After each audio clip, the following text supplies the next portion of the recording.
சங்கீதம் 34.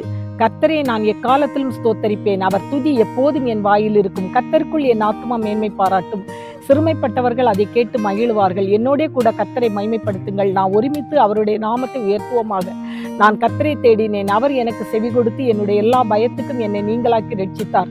அவர்கள் அவரை நோக்கி பார்த்து பிரகாசம் அடைந்தார்கள். அவர்கள் முகங்கள் வெட்கப்படவில்லை. இந்த வேளை கூப்பிட்டான், கர்த்தர் கேட்டு அவனை அவன் இடுக்கண்களுக்கெல்லாம் நீங்களாக்கி ரட்சித்தார். கர்த்தர் நல்லவர் என்பதை ருசித்து பாருங்கள்.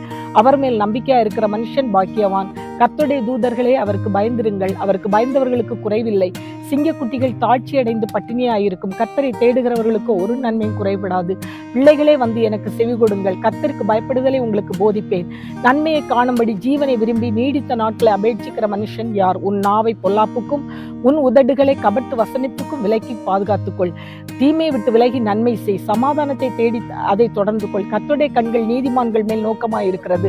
அவருடைய செவிகள் அவர்கள் கூப்பிடுதலுக்கு திறந்திருக்கிறது. தீமை செய்களுடைய பேரை பூமியில் இராமல் அற்றுப்போக பண்ண கர்த்தருடைய முகம் அவர்களுக்கு விரோதமாக இருக்கிறது. நீதிமான்கள் கூப்பிடும்போது கர்த்தர் கேட்டு அவனுடைய எல்லா உபத்திரவங்களுக்கும் அவனை நீங்களாக்கி விடுவிக்கிறார்.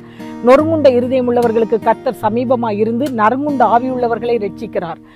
தீமை துன்மார்க்கனை கொல்லும். நீதிமானை பகைக்கிறவர்கள் குற்றவாளிகள் ஆவார்கள். கர்த்தர் தமது ஊழியக்காரரின் ஆத்மாவை மீட்டுக் கொள்ளுகிறார். அவரை நம்புகிற ஒருவன் மேலும் குற்றம் சுமராது. ஆமேன்.